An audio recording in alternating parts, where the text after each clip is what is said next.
Esto es del 305 al 310 con Fernando Núñez Noda en Miami y Jesús M. Rodríguez en Los Ángeles.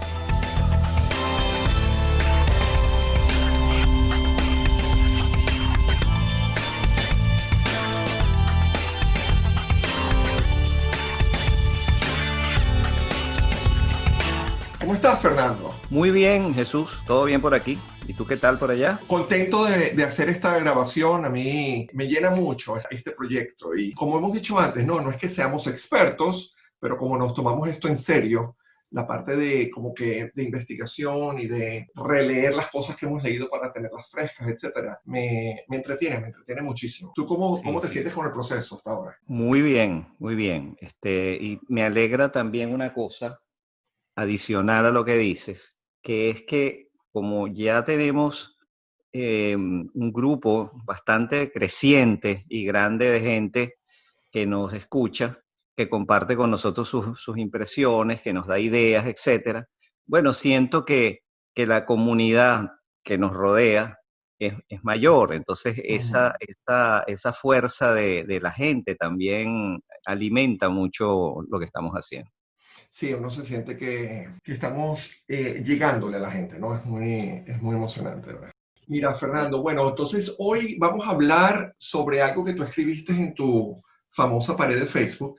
Y como hemos comentado antes, tú logras bastante enganche de tus seguidores haciendo comentarios, montando comentarios en tu pared que siempre son muy inteligentes, pero también llenos como de picante, ¿no? La gente se engancha Provocativo, provocadores. provocadores, exacto, provocadores. Entonces, bueno, tu comentario de la semana pasada que vamos a utilizar hoy para hablar en este podcast del martes es algo que está, por supuesto, en el tope de la mente de todos los individuos, pero también de todos los medios de comunicación y toda la gente que tenga oídos y ojos y esté pendiente de lo que está pasando, que tiene que ver con la pandemia, ¿no? La pandemia está totalmente fuera de control. Tú estabas totalmente acertado cuando por varias semanas y en varios podcasts siempre decías que la pandemia era lo que no te dejaba dormir. Y en tu podcast de la semana pasada, que te voy a dar el chance para que expliques un poquito más a qué te referías, tú hablabas básicamente del desempeño de los líderes, ¿no? De los gobernantes Sí. y cómo nos han abandonado. Pero tú lo usaste de una manera, utilizaste una metáfora que fue muy interesante y que la gente respondió muy bien a ella. Cuéntanos un poquito de eso. Bueno, mira, Jesús, sí, yo hablaba, ese post se tituló Huérfanos Políticos, en el sentido de que uno siempre consideró de niño y de adolescente que los padres nuestros eran, digamos, papá y mamá eran las personas con más autoridad que nosotros conocíamos y que tenían una seriedad enorme al cuidarnos digamos, al llevarnos a la adolescencia y a la adultez. Pero después, poco a poco, nos fuimos dando cuenta que ellas son personas falibles e imperfectas. Sin embargo, hemos reconocido en general que hicieron un buen trabajo, o sea, nos lograron llevar a un punto de madurez en el cual, con toda la responsabilidad, con todo el cariño y con todo el amor, pero entendiendo que son personas que cometen errores e imperfectos. Mm. Ahora, trasladando eso a los líderes políticos, a los presidentes, a los gobernadores, a los alcaldes, a los senadores, diputados, etcétera, yo tenía una percepción distinta, porque yo digo, bueno, obviamente son humanos y pueden cometer errores, pero las instituciones y la tradición y la experiencia política, porque una persona sin experiencia política es muy difícil que llegue depende del cargo, ¿no? Pero normalmente son personas que tienen toda una trayectoria, sea en la política, sea en el gobierno o en otras instancias donde toman decisiones, etcétera, etcétera. Entonces, Mm. yo lo que decía era viendo el desempeño de los políticos y de los líderes en la crisis del coronavirus, caramba, eso ha demolido esa premisa para mí en muchos casos, y muchos casos de alto perfil, llenándome llenándome más bien de una desconfianza enorme hacia muchos líderes o hacia el liderazgo en general. Porque lo que he visto desde la Organización Mundial de la Salud hasta presidentes y líderes de países muy desarrollados y de muy alto perfil, ha dejado mucho que desear. Entonces, yo he dicho que, digamos, extrapolando la figura paterna y materna, he visto que estamos siendo criados en algunos casos por unos padres bastante inexpertos en algunos casos e irresponsables en otros. Ese es el temor que dio inicio o que me dio la motivación de escribir ese post en Facebook. Y déjame agregar que esto implica en una mayoría de casos a líderes de países sumamente organizados y desarrollados en muchos casos, que es lo que más me impresiona, ¿no? La pregunta que uno se hace a veces es secreta o públicamente es en qué manos estamos. Y eso es lo que motivó, pues entonces, lo que escribí. ¿Qué te parece eso, Jesús? Mira, me parece absolutamente relevante e increíblemente oportuno. Estamos viendo un crecimiento en los casos de personas afectadas y de muertes en este país, en Estados Unidos, que es absolutamente alarmante y desgarrador. Y tú en el 305 y yo en el 310, tú en la Florida y yo en California, por razones distintas, pero los dos estados también están viendo un crecimiento exagerado en números de nuevos casos y de hospitalizaciones y de muertes. Y es absolutamente alarmante, ¿no? Es realmente hablando de algo que no nos quita el sueño, ¿no? Literalmente. Entonces, bueno, me pareció muy acertado lo que tú comentaste y cómo tú lo enfocaste con respecto al liderazgo, ¿no? Y viendo, comparando esas figuras de nuestros líderes políticos o gubernamentales que están a cargo de implementar, diseñar políticas y medidas para tratar de solventar o controlar situaciones como esta, han hecho un trabajo tan absolutamente deprimente, ¿no? Y vamos a empezar con el gobierno federal. Yo creo que va a ser muy interesante para la gente que apoye abiertamente a Trump escuchar este podcast, porque va a ser, por lo menos de mi parte, no va a haber muchas cosas bonitas que decir, ¿no? Y yo lo he dicho antes y lo repito, el desempeño de la administración Trump con respecto a la pandemia ha sido un debacle total y absoluto, un desastre, la falta de liderazgo que han demostrado y cómo han confundido y contribuido con la confusión en la opinión pública es algo que no tiene nombre. Y yo en el próximo, en mi próximo segmento voy a hacer como un timeline, nombrar algunas cosas que me parecieron las más importantes, los errores más importantes que la administración ha hecho. Pero ahorita voy a quedarme en la parte genérica, ¿no? Y hablando de la gravedad de cuando una administración no conoce el verdadero rol o el papel que debería jugar en momentos como esta pandemia, ¿no? A mí me parece que uno de los graves problemas que tiene Trump y su administración y la gente que lo rodea es que ellos no saben gobernar, ellos ni siquiera saben cuál es la naturaleza de sus cargos. Yo siempre he dicho que si convirtiésemos Estados Unidos, utilizáramos una metáfora y habláramos de que Estados Unidos es un avión y fuésemos a buscar a los pilotos en la cabina para ver qué es lo que está pasando y por qué las cosas están pasando tan mal, en esta metáfora, descubriríamos que la cabina del avión está vacía y que el presidente y su gabinete están, de hecho, en la cocina, en la parte de atrás del avión, tratando de hacer café creyendo que así se maneja el avión. Así de perdidos me parece que están ellos. Y con eso te paso la palabra. Bueno, es bueno saber dónde están los paracaídas en esos casos, ¿no? Mira, pero es que es una cosa mundial, una cosa que ha pasado en muchos países, Jesús.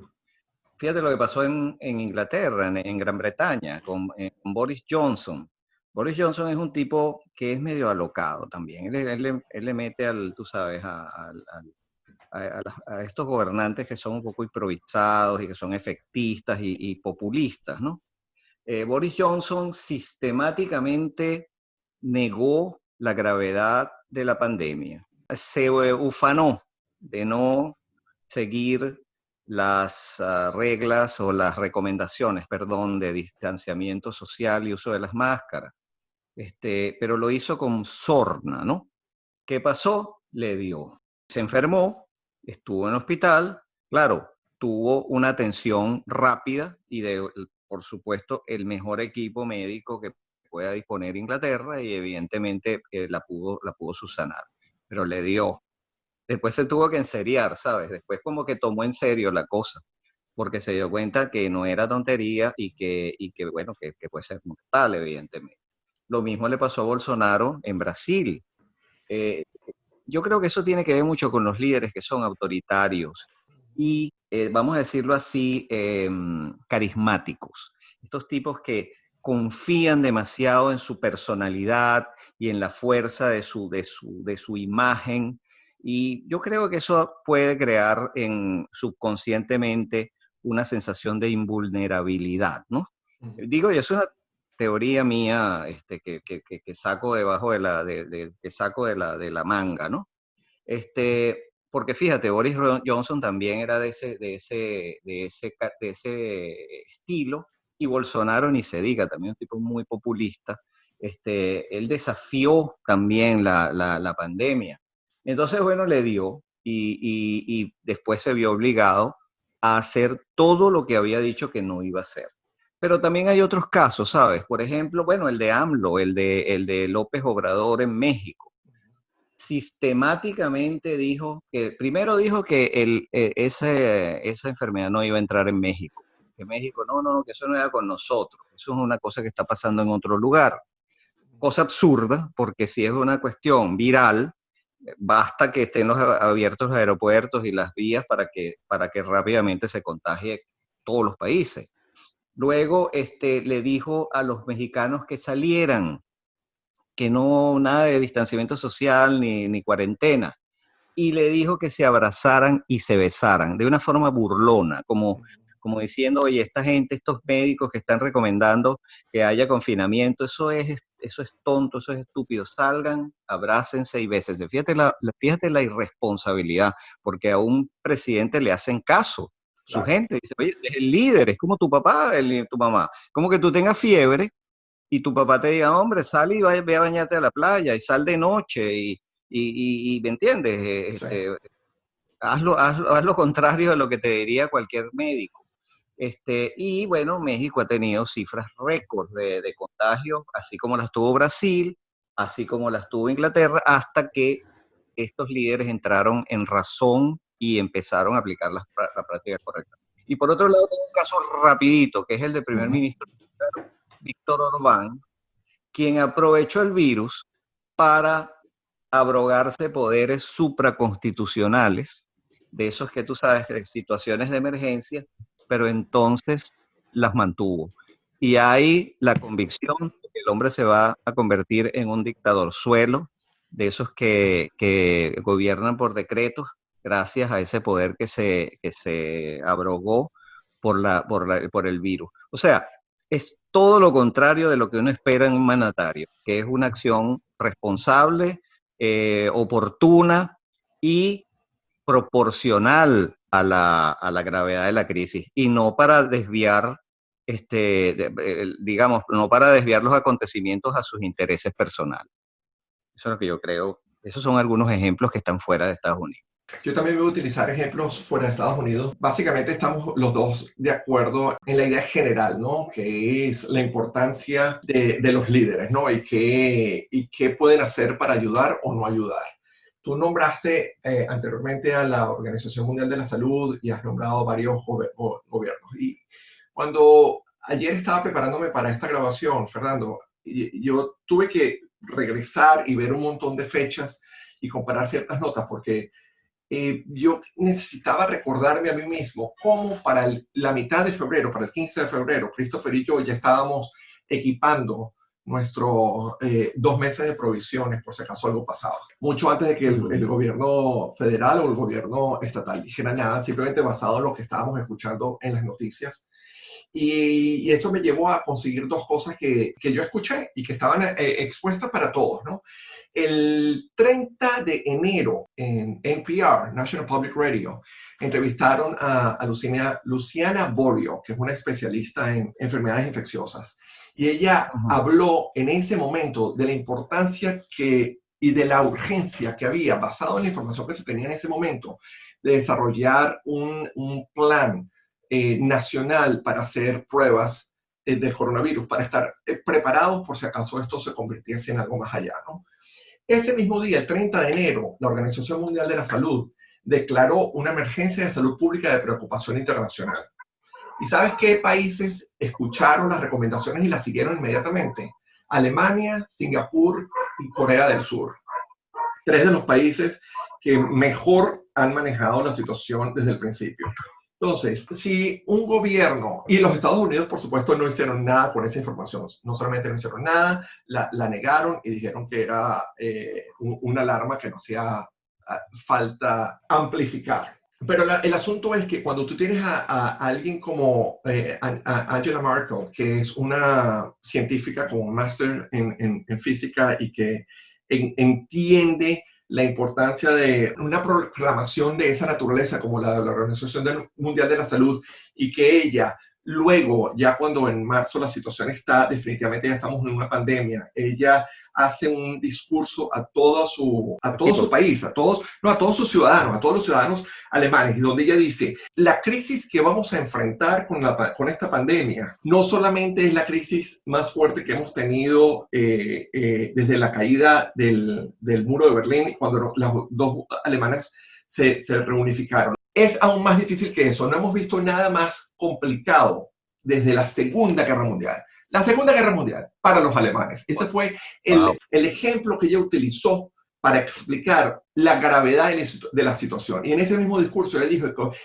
explicó claramente a toda la población alemana que si no tomaban las medidas dramáticas que tenían que tomar, la mitad de la población podía llegar a afectarse antes de que se acabara el año. Entonces, la misma información que tenía Bolsonaro, Trump y López Obrador era la información que tenía la canciller de Alemania, Angela Merkel, o que tenía la primera ministra de Nueva Zelanda, que el 3 de febrero, 3 días después de que la Organización Mundial de la Salud dijo eso, tomó unas medidas increíblemente dramáticas. Y Nueva Zelanda no tiene ningún nuevo caso de coronavirus en los últimos días. Entonces, la diferencia, lo que quiero decir es que si bien hay ejemplos de personas que lo hicieron muy mal, el desastre que ellos cometieron es aún más evidente cuando se compara con las personas que hicieron lo contrario, utilizando exactamente la misma información que tenían.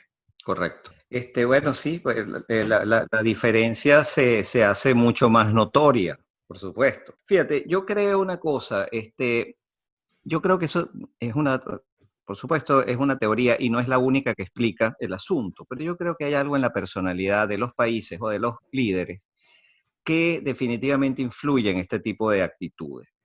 Y eso tiene que ver con el autoritarismo. Cuando tú sientes que tú tienes un poder suprahumano, ¿entiendes? Que te hace invulnerable a la enfermedad, pero también a la reacción del público, a la prensa, etcétera.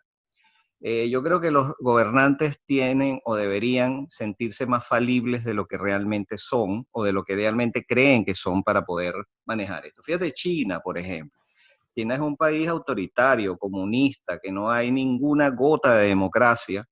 Y China es un país que ocultó ocultó la enfermedad hasta que, bueno, ya fue demasiado tarde.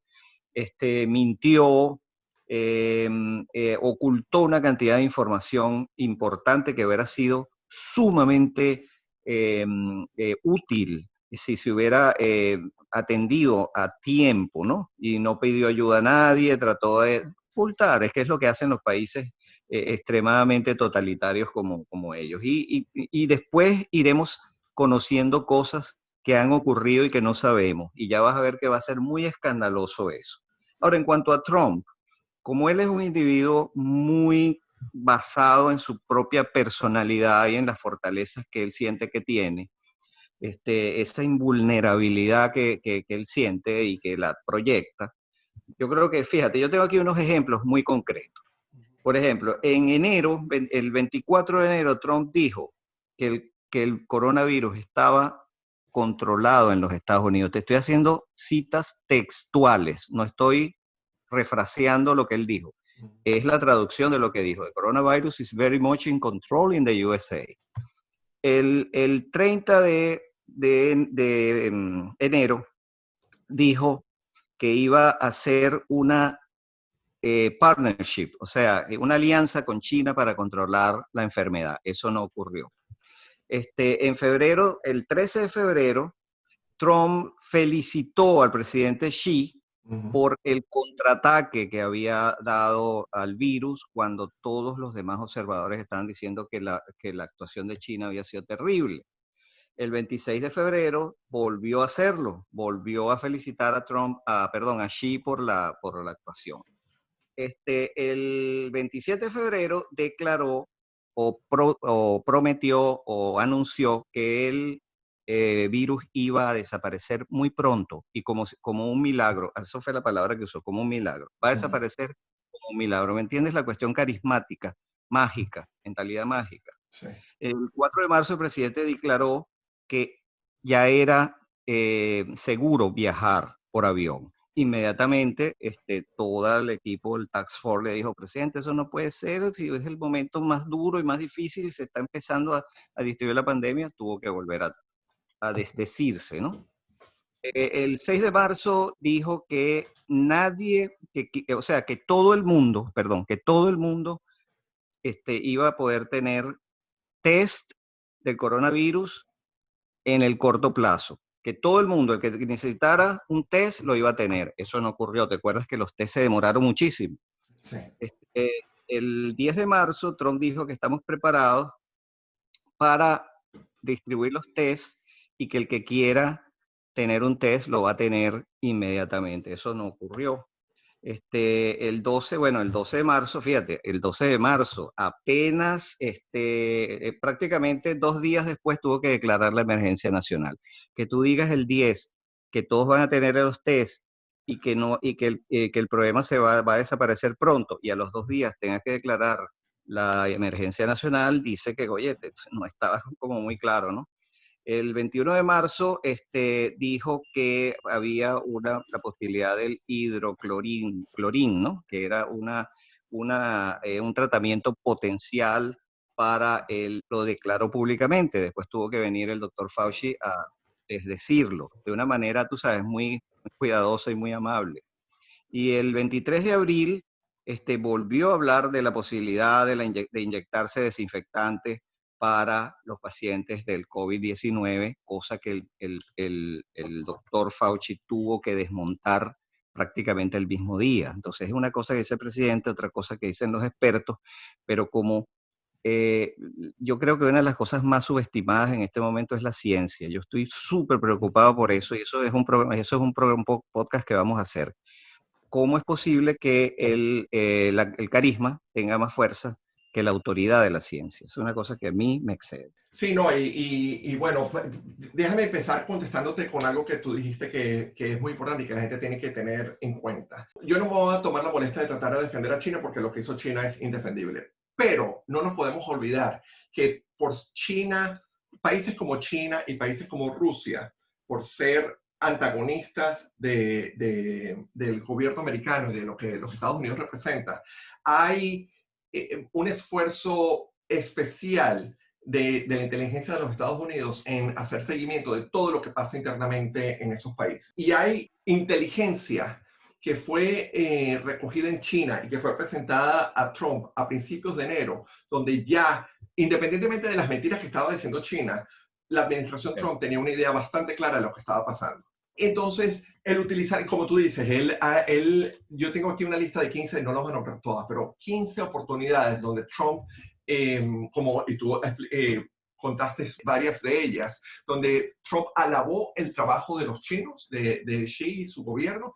Y no solamente eso, los Estados Unidos ayudaron y le donaron a China 18 toneladas de equipos de emergencia de salud y de PPE cuando los Estados Unidos a las 2 semanas estaba necesitándolas Necesitamos. con urgencia. Otra fecha que creo que son increíblemente importantes que hay que señalar, que yo creo que definitivamente es la del 6 de marzo, cuando dijo que el que quería podía hacerse la prueba, y cuando dijo, las pruebas son una belleza, esa cosa, ese lenguaje que tú dices, ¿no? Que de populista, que trata de utilizar su carisma por encima de la razón y por encima de la ciencia, ¿no?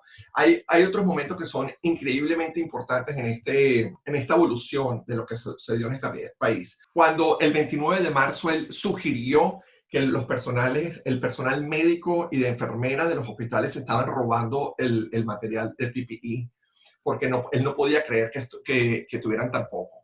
Eso, atacar la moral y el carácter de las personas que están arriesgando su vida por salvar a las personas que están enfermas de este virus, es una de las cosas más bajas que este señor ha hecho en sus 3 años de presidencia. Pero otra cosa que mucha gente considera que fue el momento donde se perdió la batalla en contra del virus por parte del gobierno federal fue cuando el 17 de abril él hizo estos tweets que decían: liberen Minnesota, liberen Michigan, liberen Virginia, con un lenguaje de guerrero, con un lenguaje totalmente antagónico, con un lenguaje que promulgaba la violencia, y donde básicamente decía, si están tratando de controlar la pandemia, están en contra de tu libertad. Sí. Y hay que luchar en contra de eso. En ese momento, cuando tú ves que el presidente, el jefe del gobierno, el máximo líder de este país, toma una postura abiertamente en contra de hacer algo para controlar la pandemia, es cuando se pierden todas las esperanzas.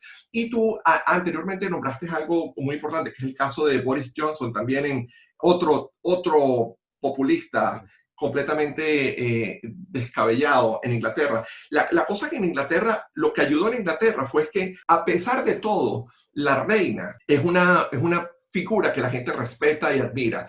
Y la reina también, no tan dramáticamente como lo hizo Angela Merkel en Alemania, pero la reina dio unas declaraciones, ella hizo una declaración pública que fue bastante seria, donde ella dijo, señores, hay que apretarse los pantalones. Y en ese momento, la cosa en Inglaterra, a pesar de que las complicaciones que trae tener un gobernador populista como Boris Johnson y las metidas de pata que hizo, por lo menos en Inglaterra tenían esa otra voz de razón y de liderazgo, ¿no? Que ayudó un poquito. Exactamente. Mira, Jesús, otro punto importante que agrego a lo que tú dices es lo siguiente, y quiero hacer esa aclaración, me parece importante. Vivimos en un mundo muy polarizado, ya lo sabemos, lo hemos hablado en otros momentos, y muchas personas pueden pensar que nosotros hablamos en positivo o en negativo de algún líder porque se ajusta a nuestras preferencias ideológicas o políticas. Quiero dejar claro que no. Pues en mi caso, estoy seguro que en el tuyo, nosotros somos equal opportunity criticizers, digámoslo así. Nosotros, Exactamente. nuestras críticas no tienen que ver con nuestras preferencias ideológicas, porque yo, digamos, tengo más afinidad con la derecha, vamos a decirlo así, y sin embargo, yo hablo libre y críticamente de los errores que cometa cualquier funcionario republicano, demócrata, de cualquier lado. Y si el funcionario demócrata hace un buen trabajo, también lo digo y lo aplaudo. A mí no me importa. A mí me importa es el resultado en última instancia.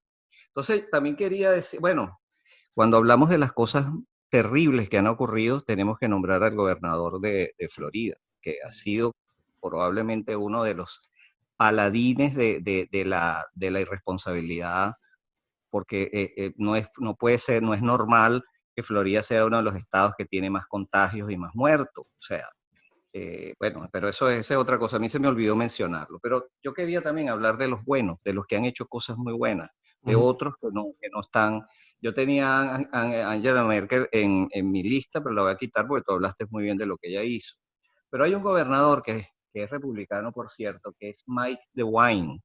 Y ese señor está considerado por los periodistas, y yo lo revisé pues en muchos publicaciones incluso que no son amigas de los republicanos, cómo lo alabaron, ¿vale? Él fue un individuo que reaccionó, el gobernador de Ohio, Mike DeWine, fue pionero en tomar las medidas adecuadas. Cerró las escuelas, empezó a recoger los máscaras, todo lo que necesitaban los médicos, guantes, etcétera. Lo hizo súper temprano. Además, implantó distanciamiento social y confinamiento estricto, o sea, cuando todavía en el país no estaban, tú sabes, esa sensación de urgencia, ya él la tenía. ¿Cuál es el resultado? Que Ohio ha tenido una ejecución realmente extraordinaria comparada con otros en cuanto al control de la enfermedad. Lo han logrado. Fíjate que nunca se ha oído que Ohio tenga esas cifras alarmantes. El buen trabajo del gobernador y de su equipo. Por otro lado, bueno, Andrew Cuomo, que es demócrata, yo creo que ha hecho un buen trabajo, porque no me acuerdo yo que en los primeros meses Nueva York tenía récords en el mundo de contagios. Sí. Me acuerdo de unas famosas fotos y videos de gente en Times Square como si no estuviera pasando nada. Bueno, los resultados están a la vista. El estado con mayor porcentaje de contagio. Bueno, el hombre le puso carácter a la cosa y logró controlarla y revertirla. Ya Nueva York no es un problema como Florida, por ejemplo, como California o como Texas. Y bueno, creo que también Justin Trudeau también ha hecho un trabajo responsable, bien organizado, bien planificado. O sea, yo creo que yo lo que digo es que esta pandemia, yo justifico que un gobernante haya cometido errores al principio de la pandemia, porque no se sabía mucho al respecto, no se sabía qué hacer, no había todavía un protocolo definido. Pero después de tantos meses, ya después de de abril, por decir algo, de abril, mayo, junio, ya es suficiente información, había suficiente experiencia para seguir cometiendo los mismos errores. Si esos errores se cometieron es porque se hicieron a propósito, porque los líderes tenían una idea distinta a lo que los protocolos de salud y de la medicina habían establecido. Y ahí es donde va el core de lo que estamos hablando, ¿no? Exacto, sí, mira, es absolutamente cierto y quiero hacerme eco de lo que tú dices, de que nosotros tomamos una actitud crítica, sea quien sea el que esté liderizando el gobierno estatal o federal. Y yo quiero utilizar dos ejemplos de dos crisis gigantescas que yo he vivido en este país y que han tenido presidentes de diferentes partidos políticos.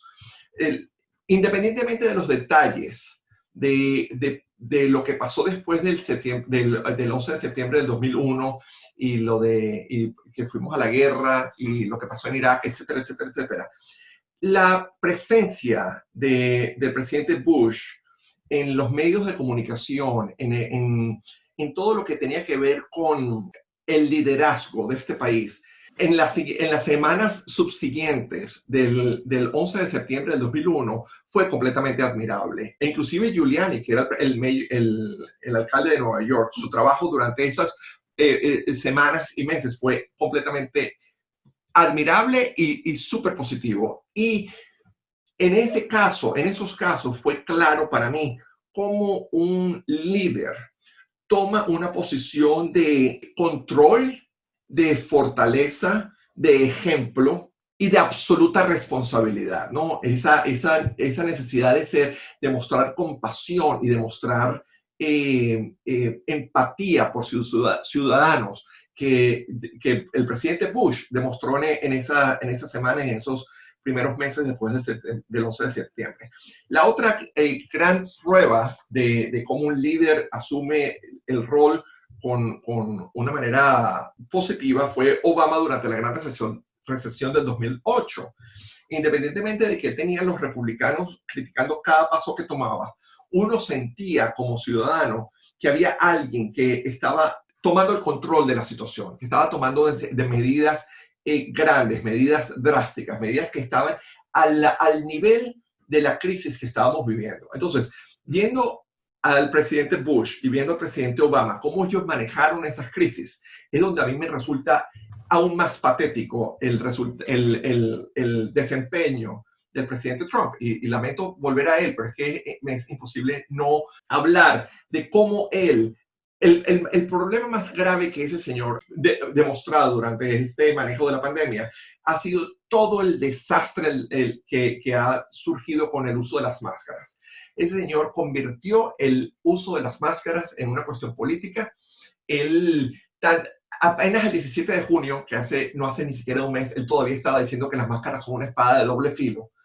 En el rally que hizo en Tulsa el 20 de junio, donde nadie usó máscaras, donde él no utilizó máscaras, donde él hizo el uso de las máscaras hasta este fin de semana que pasó, que por primera vez usó una en público, lo convirtió en una cuestión política. Y eso ha afectado inclusive estados como California, donde California, nuestro gobernador Gavin Newsom ha hecho cosas muy, muy, muy buenas y muy acertadas, y de hecho un momento se consideraba California el modelo a seguir, pero por supuesto 40% de los habitantes, 45% de los habitantes de California son republicanos, y un porcentaje de ellos apoyan incondicionalmente a Trump, y ellos han sido los que se han negado a usar máscaras, los que se han negado a tener distanciamiento social, los que han básicamente revertido todas las iniciativas del gobierno, y por eso California está donde está,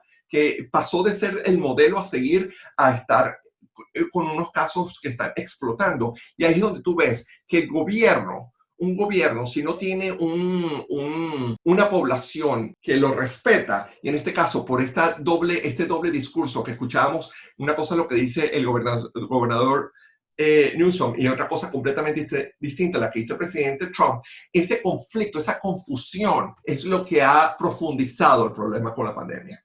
Sí, estoy de acuerdo que la cuestión ideológica ha sido un gran factor de distorsión en el asunto. Y eso prueba lo que hemos estado diciendo en otros programas. La polarización ideológica está deformando el debate y está deformando las decisiones públicas y está deformando las formas de vida. Entonces, bueno, yo diría que lo que me queda aquí de esta experiencia es que, bueno, los líderes son como los padres, o los padres son como los líderes. Hay padres buenos, hay padres que no son muy buenos, hay padres irresponsables, hay padres autoritarios, hay padres que piensan más en ellos que en sus hijos, etcétera, etcétera. Y eso tiene un eco en la gente que nos gobierna, ¿no? Yo diría que lo que tenemos que hacer los hijos es, bueno, tener eso en cuenta. Es que es algo que no podemos hacer nosotros como hijos pequeños porque no lo sabemos todavía, que es que podríamos ayudar a nuestros padres a ser mejores en algunos casos, si lo necesitan, pero eso lo sabemos ya cuando estamos nosotros en posición más bien de ser padres. Pero yo creo que como ciudadanos, como gobernados, nosotros tenemos que ser más serios a la hora de escrutar bien a los candidatos por los que vamos a votar, las personas que van a tener en sus manos responsabilidades que afectan nuestras vidas, las vidas de nuestros hijos, la vida de nuestra familia, de nuestro futuro. No tener, digo yo no estoy diciendo a la gente qué hacer, yo digo lo que yo hago. Yo primero no voy a dejarme llevar por lo ideológico solamente. O sea, un candidato que sea de extrema izquierda, yo francamente no votaría por él. Ahí sí por eso son extremos. Pero en el rango que va de lo centro a lo medianamente movido hacia un lado o hacia otro, yo estoy dispuesto a votar por un candidato de izquierda, por ejemplo, si es centrista y si es equilibrado y si tiene buenas ideas y si tiene una buena ejecución. Yo no voy a tener solidaridades automáticas con nadie, porque eso me puede costar carísimo. claro. Y se lo digo a la gente en general, puede costar carísimo, porque, oye, voté por el que piensa o el que tiene la afinidad política mía, pero es un desastre, es un tipo que no planifica, es un tipo que piensa que las máscaras son un signo de debilidad y que no sirven para nada y que entonces yo no puedo, o sea, yo no podría, pues. Por ejemplo, a mí DeSantis nunca me gustó como candidato, y creo que tenía razón, porque fíjate cómo ha sido como gobernador. Entonces, yo lo que creo es que en mi caso yo voy a siempre a votar, a elegir o a apoyar a los políticos caso por caso. Tengo más afinidad natural con algunos si tienen políticas más arrimadas más hacia los lados de los republicanos. Pero si yo consigo candidatos republicanos que no tienen la responsabilidad, no tienen digamos, el apego a la norma y el respeto por la ciencia, por los expertos, etcétera, yo difícilmente votaría por esa persona. A lo mejor no voto por el otro, pero tampoco voto por este, porque es una cuestión ética importante, es una cuestión, eh, digamos, es una responsabilidad que uno tiene. Y haber votado por alguien que puede hacer después un desastre como gobernante puede significar, bueno, que uno se sienta mal y se sienta bien arrepentido, se sienta corresponsable de lo que está pasando. Eso no lo podemos hacer con los padres. Nosotros nacemos de unos padres y ya, pero sí lo podemos hacer con los gobernantes. Y eso es lo que yo le digo a la gente. O sea, tengamos, eso sí, esta vez sí les sugiero que pensemos caso por caso, no ideológicamente, no solidaridades automáticas. Hay gobernantes que piensan ideológicamente como nosotros y son malísimos, y otros que no piensan tanto como nosotros y son buenísimos. Entonces, ¿qué vamos a hacer ahí? ¿Vamos a seguir el librito o vamos a ser un poco más pragmáticos? ¿Ves? Eso es lo que yo me refiero. Termino con esto. Ujú. Yo decía que yo siempre pensé bueno, que lo digo así, una cosa es sobrevivir a los enemigos de un país, una cosa es sobrevivir a la pandemia como esta, una pandemia como esta, una cosa es sobrevivir a los peligros de la calle y del mundo exterior, pero sobrevivir a quienes nos gobiernan, eso sí que yo no lo tenía en agenda. No lo tenía, nunca estuve preparado para eso, pero te puedo asegurar que lo voy a estar de ahora en adelante y le pido a la gente que se preparen porque quienes nos gobiernan nos pueden destruir la vida. Fíjate lo que ha pasado en Venezuela, por ejemplo. Fíjate toda la gente que votó por los chavistas de una forma irresponsable, esperando una cantidad de prebendas, y mira lo que ha dejado. Ahí se los dejo. Sí, exacto. Mira, y vale la pena como que revisar entonces pues, ciertos nombres, ¿no? Creo que eh, quedó claro que estos presidentes como López Obrador o Bolsonaro o el presidente Trump son el perfecto ejemplo de esos malos padres que se preocupan más por ellos mismos que por sus hijos.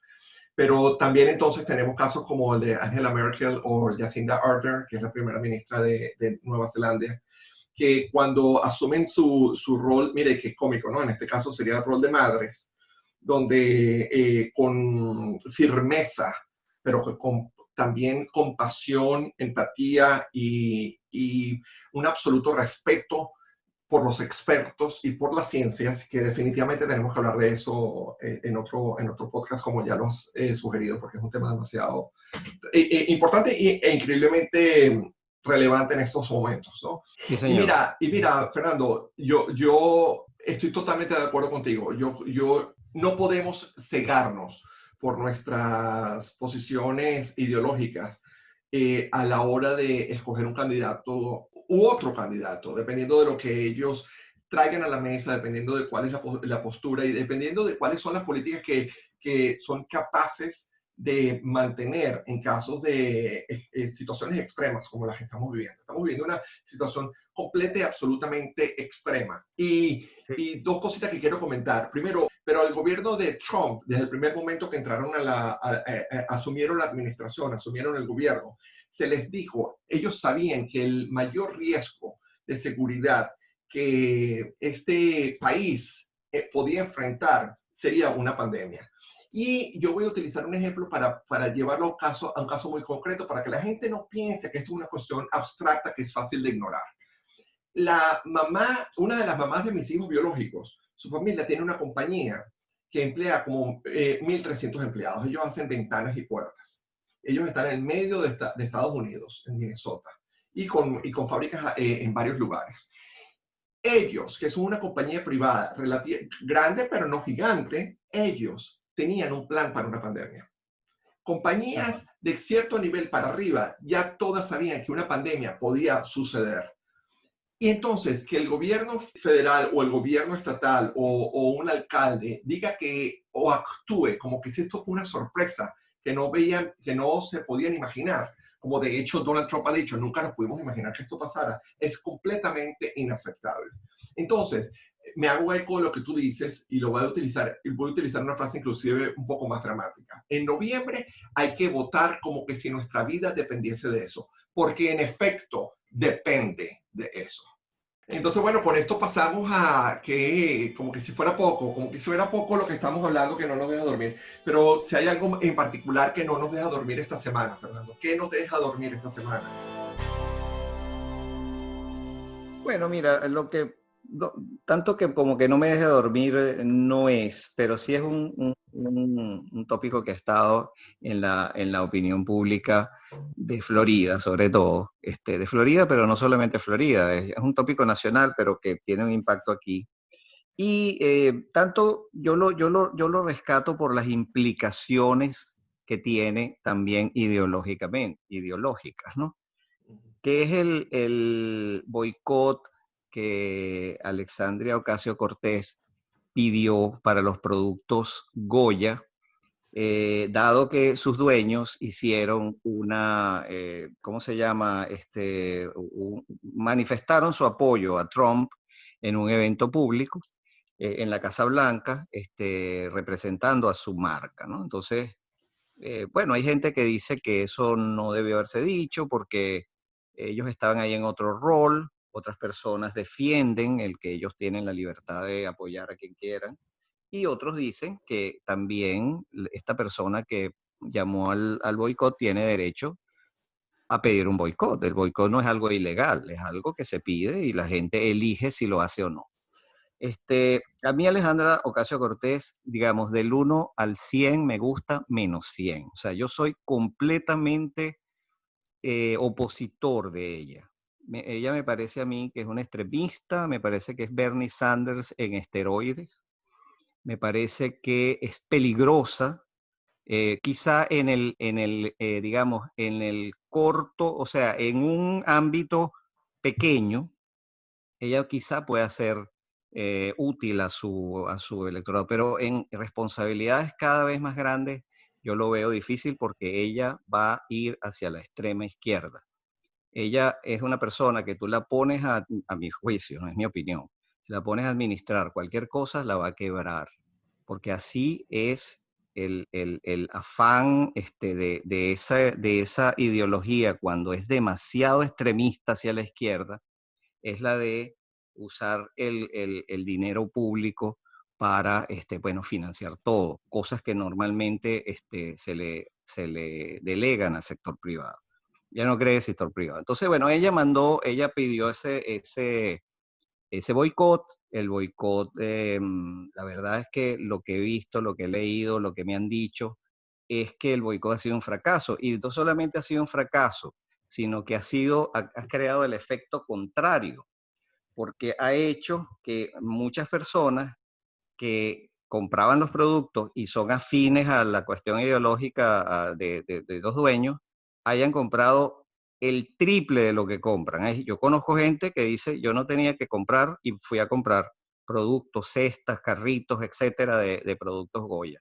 Hubo gente que no conocía la marca Goya e inmediatamente fue a comprarla. También eso es un producto de la distorsión ideológica en la que vivimos, ¿no? Porque esta mujer que es una representante de la distorsión ideológica, es un poster child de la distorsión ideológica y de la forma ideologizada de política que no deberíamos tener. a mi juicio, ella le salió el tiro por la culata, porque entonces, ¿qué pasó? La gente dijo, ah, así es la cosa, entonces yo, que nunca he comprado eso, lo voy a comprar ahora. Y la gente que compraba los productos Goya de su parcialidad política, prácticamente no hay muchos.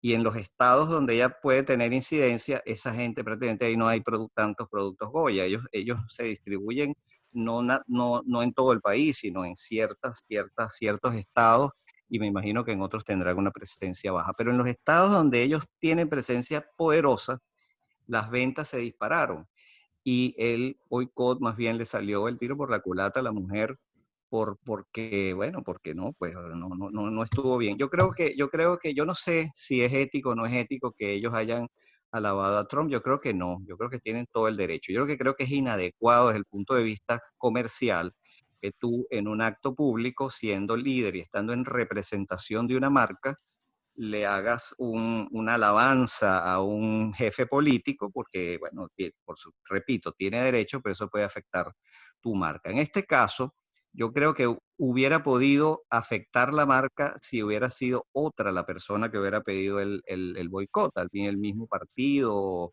demócrata, quizás, qué sé yo.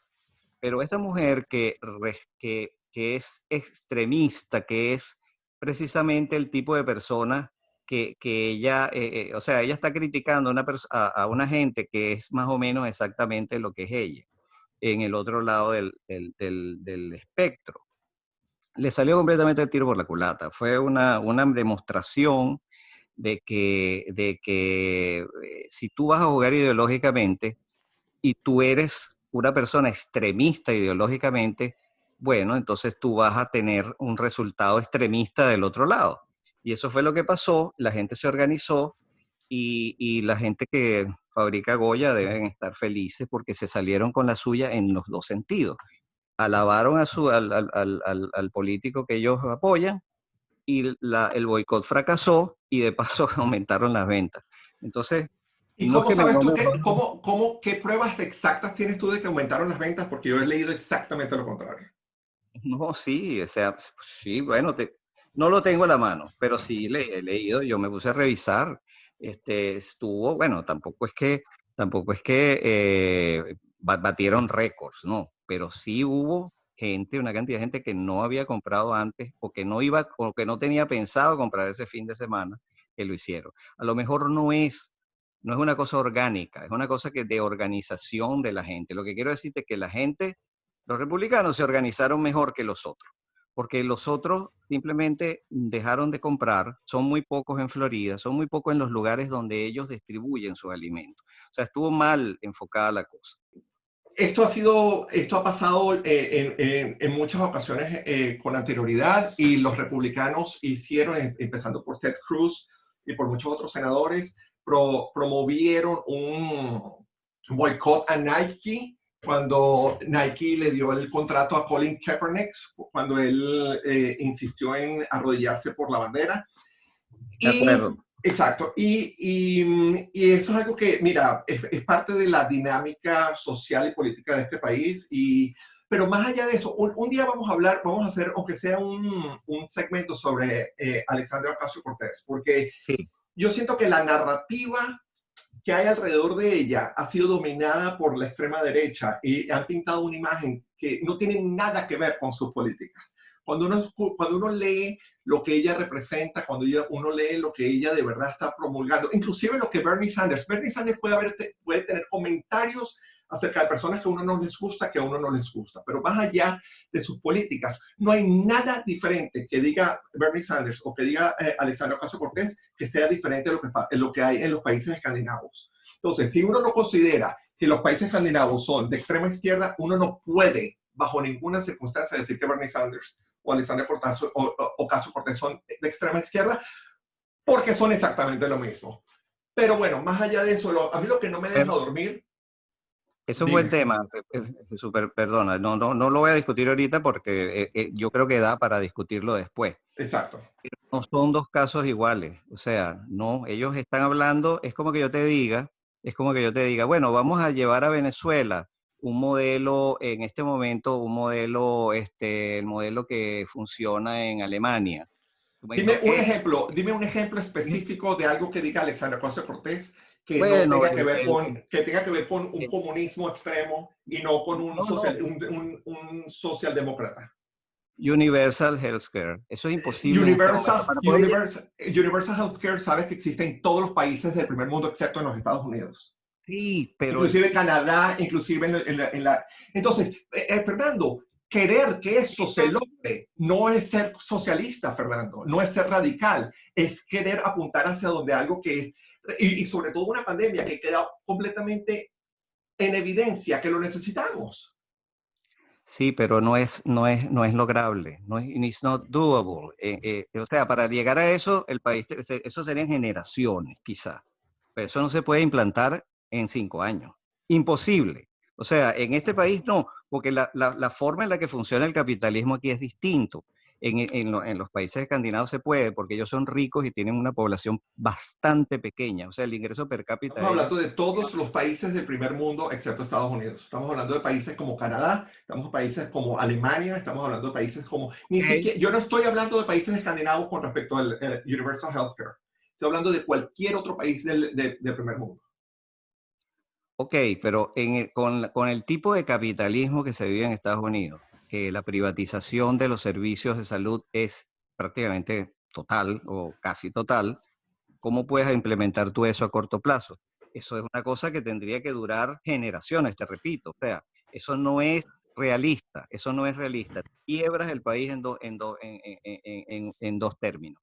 No lo puedes implementar así. Tiene que haber un cambio de conciencia, un cambio generacional, y será la bisnieta de Ocasio Cortés la que puede empezar a ver eso más o menos Bueno, prosperar. es que No es, no es realista en absoluto. Ahora, Fernando, no es ahora, ni un extremo ni el otro. Quizás no es realista en 4 años, pero si no se empieza por algún lugar, nunca lo vamos a tener. Y segundo, una opción pública de seguro médico, que es lo que estaba proponiendo Bernie Sanders, que es lo que está proponiendo ahorita Biden, eso se puede tener en 2 años. Ese es el primer paso hacia tener Universal Healthcare. En dos términos lo podemos tener sin para nada destruir, porque las compañías de seguros privadas también existen en el resto del mundo y en el resto de los yo países sé, yo capitalistas. sé. Mira, por ejemplo, te voy a decir una cosa. Obamacare la han tratado de desmantelar y no pueden, porque Obamacare funciona. Funciona de verdad, te lo digo. O sea, yo he usado Obamacare, nosotros hemos usado Obamacare y funciona. Y no hay nada mejor, porque si hubiese algo más, digamos, mejor en términos no solo de lo funcional, sino de lo posible, ya lo hubieran desmantelado, porque ese es un punto político importantísimo para Trump. Y Trump ha hecho todos los esfuerzos por salir del Obamacare y no puede, porque es el mejor sistema posible. ¿Me entiendes? Fíjate, y es un plan que tiene mucho de izquierda, porque parte del dinero que lo financia es público. Eso es un plan exitoso. Me parece que ese es un gran logro de Obama. Griten lo que griten los republicanos, porque lo han tratado de desmantelar y no pueden. Pero esas visiones populistas de un healthcare universal en dos términos, yo te lo digo, Jesús, mi opinión, no lo creo. Ahora, ir preparando el país para un cambio progresivo, a lo mejor tomando el Obamacare como base, puede ser. Yo no digo que no, yo no digo que no sea buena idea, claro que sí. Y asegurándole al sistema, al sector privado, que va a tener una participación importante, pero de otra forma, donde las reglas a lo mejor se discutan o se decidan con una mayor participación de la gente y de los gobiernos locales, etcétera.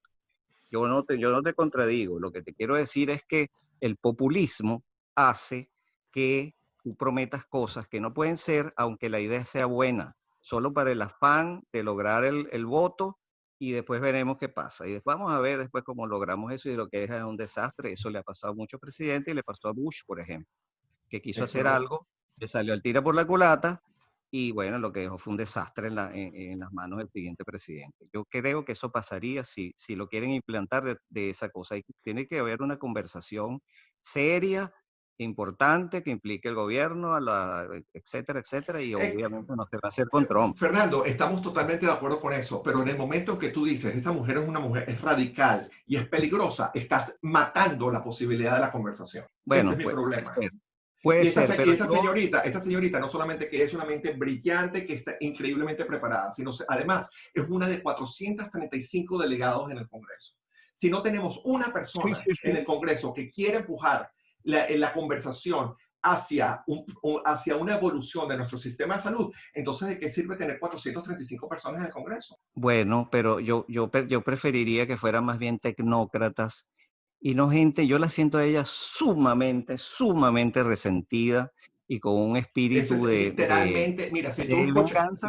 no. Esa es exactamente la narrativa que Panama Post y los de la No, derecha han no, no, creado alrededor de ella. Si tú no, escuchas no. entrevistas de ella, escúchala cuando ella ha estado en The Daily, en New York Times, cuando ha estado con Pod Save America, es una tipa fresca, una tipa brillante, una tipa que de ese resentimiento no tiene para nada. Esa cosa que los venezolanos la quieren asociar a ella con Lina Ron es como querer asociar No, no, no, no. Estoy a hablando, Nicole Kidman con Lupita Ferrer. Es como que no tiene nada que ver una cosa con la otra, no tiene nada que ver con la otra. Mira, déjame hablar de lo que no puedo dormir esta semana porque ya ok, estamos pero súper pasados de tiempo. eso lo podemos hablar después, ¿sabes? El sistema de Dale. salud, el Universal Healthcare puede ser un tema para otro mar. Buenísimo, porque de verdad que es súper importante. Mira, a mí lo que no me deja dormir esta semana es la presión del gobierno de abrir las escuelas el mes que viene, en agosto. Las implicaciones que eso tiene son nefastas y peligrosísimas. Y ahí también está ese jueguito populista de querer crear una dinámica que tiene que ver con política y es increíblemente irresponsable. Si el día el día que la Casa Blanca le deje de tomar la temperatura a todas las personas que se acercan al presidente, el día que Fox News deje de transmitir sus programas desde las casas de sus personalidades en lugar desde sus oficinas, el día en que el país de verdad tenga un plan para combatir la pandemia, ese día quizás Donald Trump puede empezar a hablar de que podemos forzar a las escuelas a abrir en agosto. Mientras que eso no sea, mientras que ese no sea el caso, es una irresponsabilidad que realmente no me deja dormir, porque es ese jueguito político. Él no tiene la autoridad legal para obligar a las escuelas a abrir. Él lo que está haciendo es pasándole la pelota a los gobernadores para que los gobernadores tengan que tomar la responsabilidad y después poderlos acusar a ellos de lo que si pasó mal, va a ser culpa de los gobernadores y si salió bien, va a ser gracias a él. Entonces ese jueguito tan peligroso político donde lo que se está poniendo en juego es la vida de los niños en Estados Unidos es algo que debería ser suficiente como para que la gente estuviera afuera en la calle protestando y pidiéndole su renuncia. Pero bueno, ya con Bueno, eso y puedo hacer un Sí, sí, por favor. comentario corto. A eso se agrega nada más y nada menos la flamante secretaria de Educación, Betsy DeVos, que ha sido para mí un desacierto tras otro.